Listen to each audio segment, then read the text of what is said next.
solid it. Yeah, T2T plastering in Farsley. Top man team, YouTube goal. Plastered it on the fridge yesterday. Ready to go. So, what's in there today? Get it all coming in, so customers got to make their own wash. Washing toilet, that's all I need. Repairs for the rest. So yeah, let's crack on. Right, so we've just got the bath in. So we've got it all levelled up. Drew a pencil mark round, and now we've got our battens in ready to support the back and the sides. So yeah, we can now sit it into place onto our chipboard flooring. We put a chipboard on the floor just to spread the weight, instead of having just 4 fixed points, which if the floorboards are a bit rotten like they are, well, they're not rotten, but they're old. We just strengthen it up by putting a bit of chipboard down just to spread the weight across the joists. Anyhow, we'll get the bath put in place now, so it'll sit on this batten. You can make sure our feet are touching the floor, make sure it's all 100% level, get it screwed onto the floor, then we can make our waist up, put our tops on, silicone it all up, job's a good one.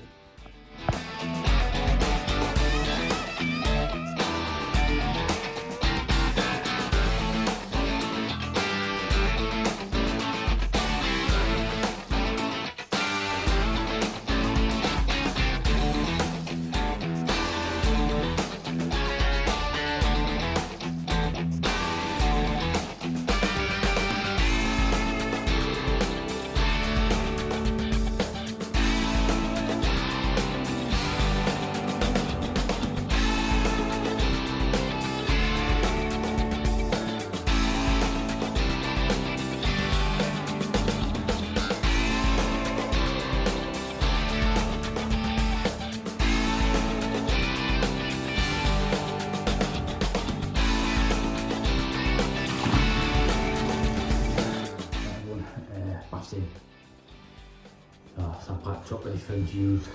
Waste going out there at the bottom, emptying it out. And sealed round.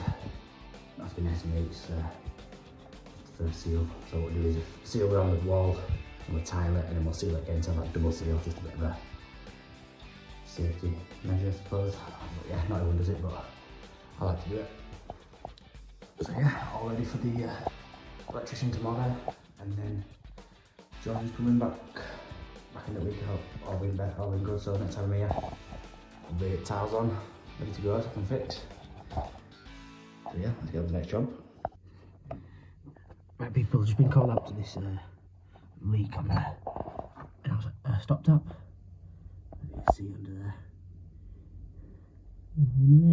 There we go. Drop. So this here is a gland nut. Come out a bit.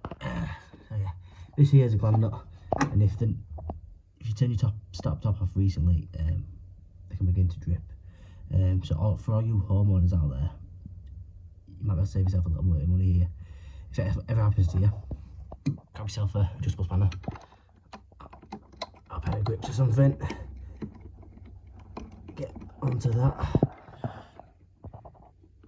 Just not much. Just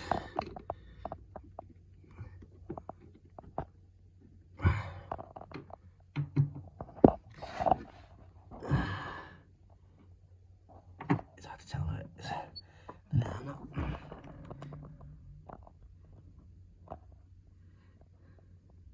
I think we've done it there. So yeah, we'll dry that out, make sure it's not leaking anymore. But yeah, just a little tip for you homeowners, might save you a little bit of money. Now then people, Wednesday morning, got something a little bit different for you this week. We're heading over to Plumber to go see the guys from the EB25 Roadshow. They're down there doing a bit of a live demos and just a bit of a show of what they do and what they've got.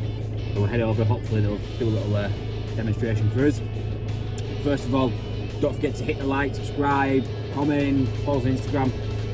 Do make sure you subscribe, hit the big red button, and yeah, because I know 72% of you are watching the videos and not actually subscribed, so stop being freeloaders and hit the subscribe button.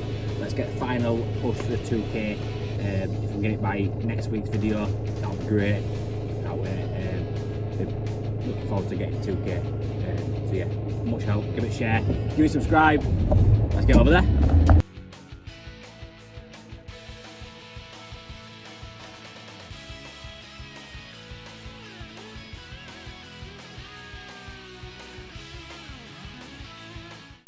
Let's get some water flowing in this one. So the battery has just...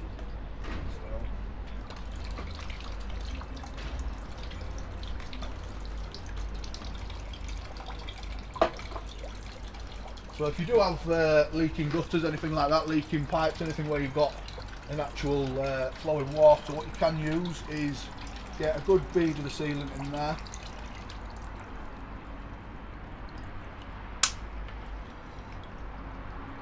And just smooth the sealant off. What you will find is it'll just instantly seal, instantly stop your leak. Right. It will cure in the water as well, so the water won't affect your cure rate. Right. It'll still cure just as strong, perfectly fine underwater. If that were continually flowing with water and filling with water and rainwater for the next few hours or whatever, won't stop your product curing, it will still continue to cure. Right. Same thing would apply if you're using it on a pipe or anything like that. Put a bead of sealant around it, it'll cure, it'll stop that pipe leak. Right, nice one.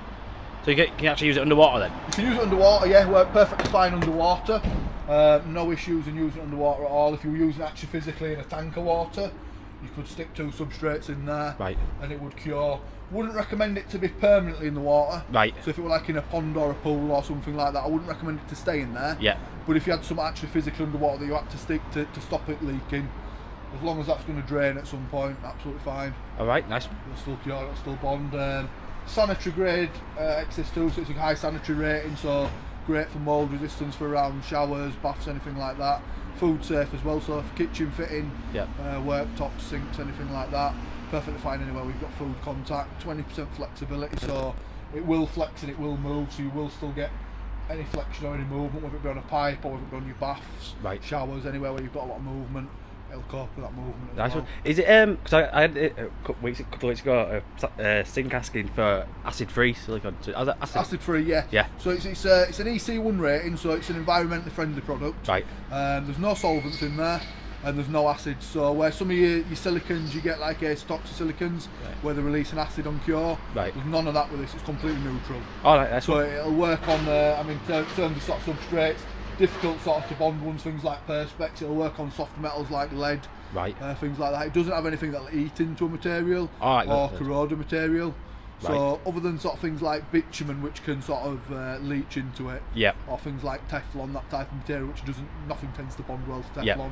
Yeah. It'll work on pretty much anything porous, non-porous. You know, it'll be bricks, tiles, slates, right, plastics, woods, metals, and it's overpaintable as well. So if you're doing it anywhere around door frames, anything like that where you do need to paint it, like, all right, you'll see, spray paints, glosses, oil-based paints, emulsions, most of your general paints will take to it. That's spot on. Right, nice one. Perfect. Right, so here we've got our bit of a bread and butter repair job. Basically, we've got water coming through the ceiling, dripping from the tap connector, connected to the ball valve.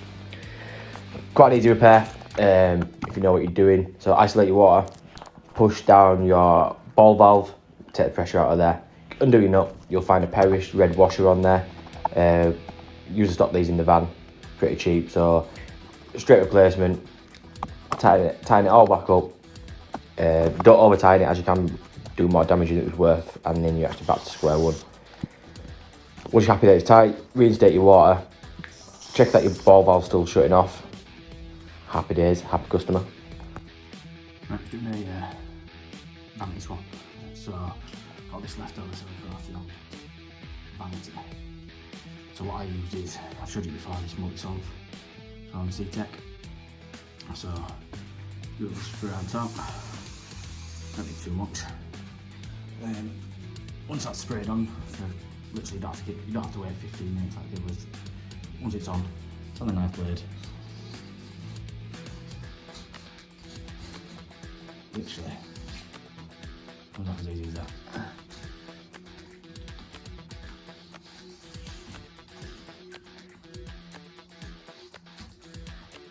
Yeah, highly recommend it.